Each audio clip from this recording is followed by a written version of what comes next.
Morning. We've got a big day today, a lot of heavy moves today. This one is this crusher. It's going up to Jacko's, which is pretty simple, nice easy access. It's our premises, so that makes life a lot easier. And the next mission is a bit more in question. It's a 13 tonner and a mini digger, so it isn't one of ours, so they can be pretty random jobs at times. And finally we're going to get our big D6T from the world famous Steve Woods in Wigan. He's had some work doing to it. If you remember the one that Glenn pushed on with the big digger in Stoke-on-Trent, and the one that Olly pushed off with me operating it in the yard. So that's been in for mending, and it's fixed now and it's ready to go back in action, and it's got to be collected today, ready for going on hire first thing on Monday. These things is to make sure you've got yourself a level bit of ground, and that's what we've got here. So that'll come off really nicely. That'll be fine. You do start to develop a sixth sense for these kind of things. I think you can see from this view just how high that belt isn't, if you know what I mean. With a space presser folding down as well, it's not much bigger than the crusher, and I would have it at the same height if I had the crusher on the other way around. And I think you can see here the way that the forward legs are, we've actually got a positive fit as well this way around. So grudgingly, I have to admit, it's probably the best way to put one of these on. Although I still prefer doing it the other way. I just think it's the way they're designed to be moved.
Sense prevailed on that one. Turned up, and the good lads, they dug it out, they tried. There's 5 buckets. We can't put a 13 tonner, 130, 5 buckets, and a 3 ton digger with about 6 buckets on at the same time. Not on this trailer anyhow. I don't even think you could get away with on a 60 tonner. I don't think so. I love them. Well, they fit on. And to give them their credit, they're absolutely fine about it. I rang work just to make sure, and they said no, absolutely not. No overloading. We're not on a movement order. It's only a 44 ton job. It's only a construction use, this. And it was no. It's absolutely fine. We'll sort the email out. We'll have to send a pickup for it. So obviously common sense prevails. You take the bigger of the two, don't you? You don't just chuck the 3-tonner on and zoom off.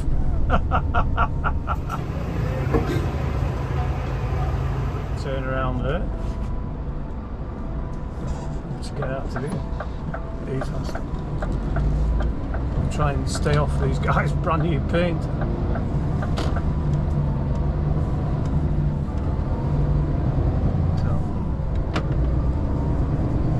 Well, that was proper painless, got to say. Our next job is to load in Steve Woods' our CAT D6T that comes in at just over 20 tonne and is 4.2 metres wide. Here I am getting ready to load the CAT D6T. We arranged to meet Olly here just as I was leaving Helsby, and he'll be here in a minute, so I'm just getting the trailer ready, getting the tools out. Here's Olly. So we've got a bunch of machines in the shed, so Olly's getting the machines out of the shed so we can get the dozer out, and I'm getting the trailer ready at the same time.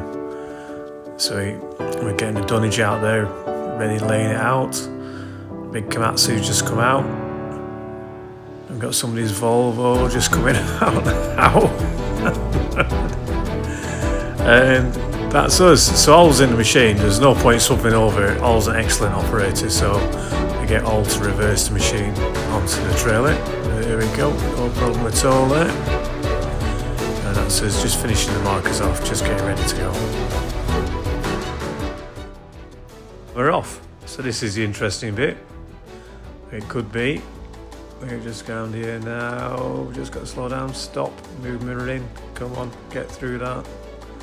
And we're through. So we're in Inns on the outskirts of Wigan. So it is an urban environment, so we've got to be pretty careful about where we're going, what we're doing. Olly is an excellent escort driver. He's in front of me, warning the general public that we're coming and making our way through the town.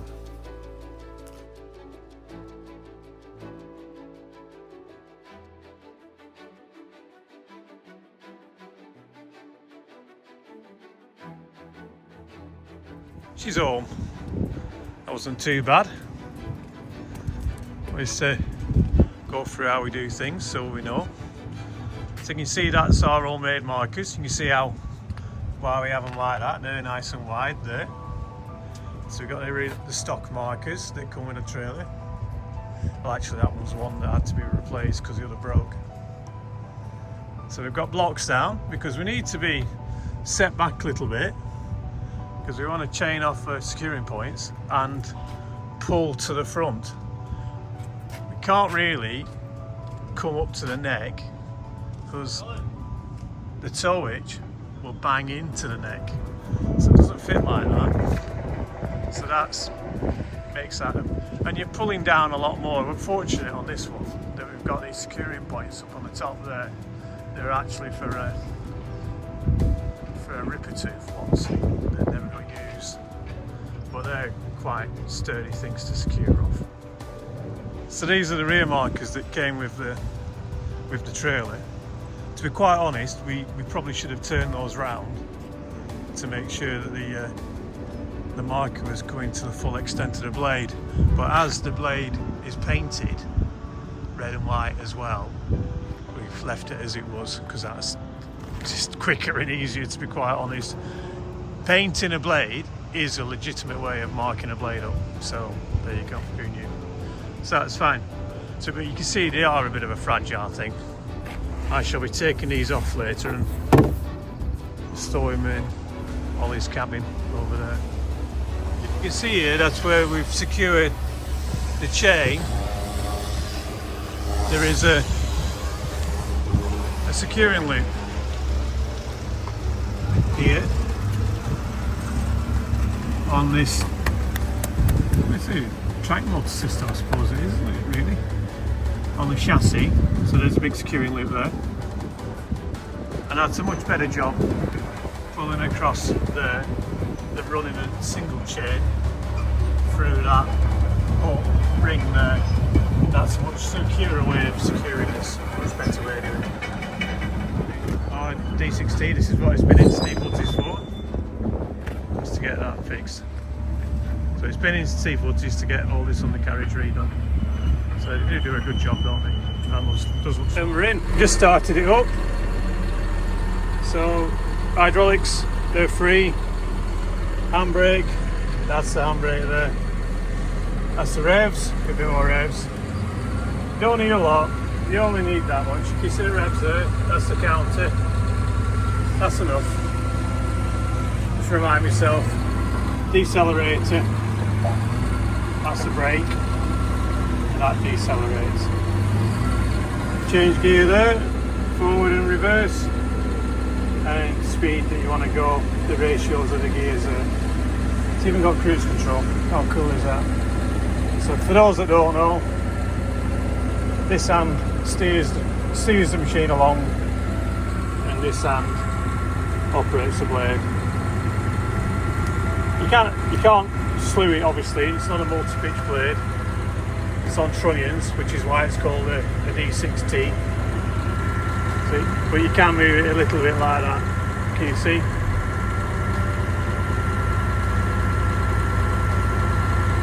So that's the one. Right, no further ado, let's get the handbrake off. Stop filming, get it off. You might wonder why we reverse the bulldozers onto the trailer, but the main reason is because if you drive the dozer on, the blade obscures the rear view really badly. But by nature of perspective, if you reverse the dozer on, the blade is further away and it makes it easier to see around it when you're looking in your mirrors. It's also the reason why we keep the blade up too, so we can see underneath the blade any traffic any little detail we might be able to see behind us. It's perfectly acceptable to have the blade on the deck.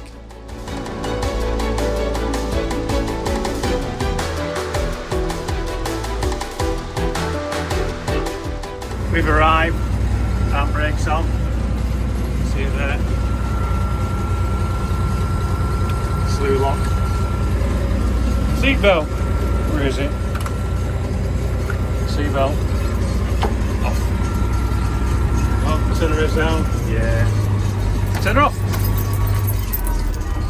oh, it's sunny, nice creek lands here, see, you can't hold them back. He's overtook me to get to that. He's overtook me to get to ice cream before me. He's jumped the queue because I'm filming. And there she is, gone. Right, let's get to HQ, see what we're doing next. Escort van. And this is Escort driver Olly. How are we doing? How are we doing? So what do we have? So we have got 2 radios, haven't we? What else have we got? Two-way radios. Yeah. Always got we've got some big pop-up cones, which are 30-inch. Yeah. We've all got lights on top, so we're visible everywhere. Yeah, yeah. Always carry a first aid kit, fire extinguisher, just in case, but yeah. Hopefully we'll never need them.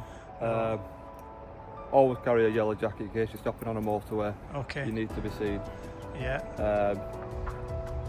Other than that, you need a movement order, don't you? You've yeah, got a keep movement your order. movement order on you all the time. So you have a movement order as well, don't you?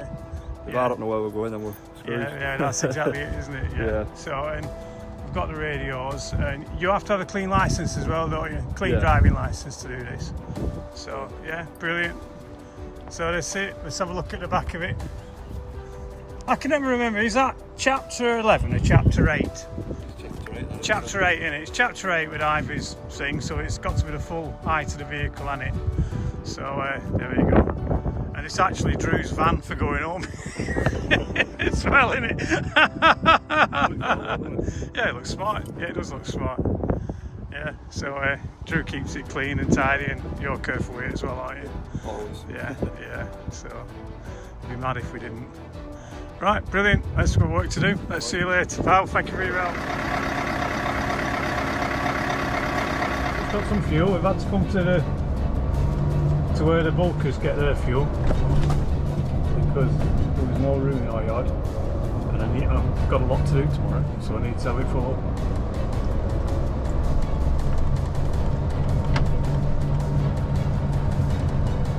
So this is, if you can see out the window, this is the staff car park for the local drivers.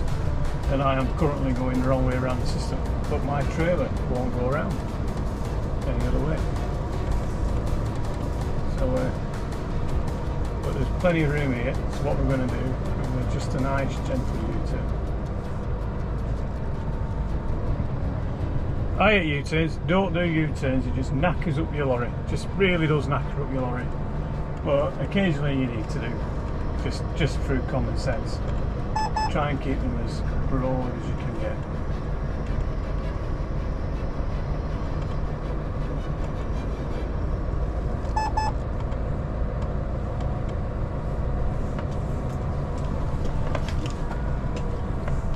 Yeah, I understand you get guys, you get drivers that are on curtain siders, and they have a kind of cab that doesn't have windows in the back and things like that.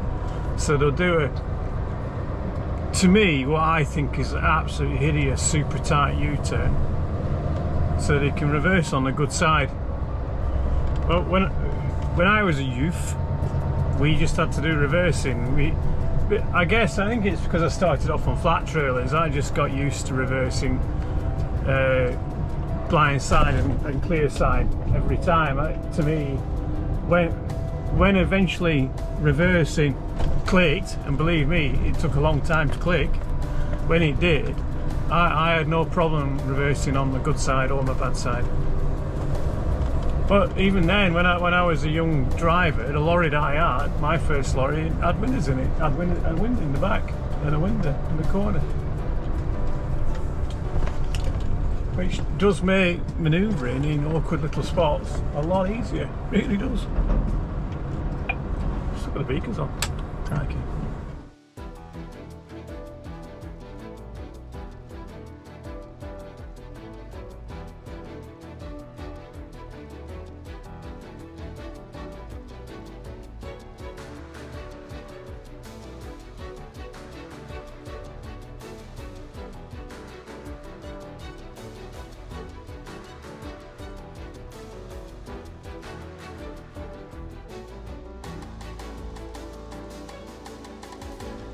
She's on.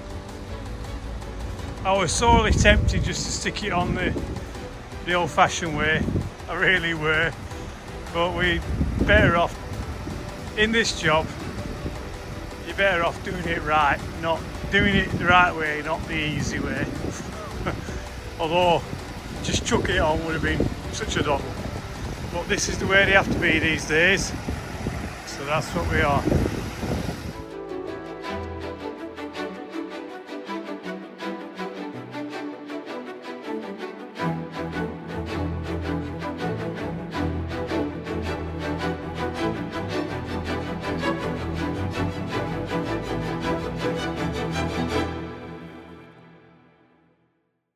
Thank you for watching, folks. Watching my focus on a D6 Dozer, the job that we enjoy doing. It's certainly a machine that's bark is worse than its bite.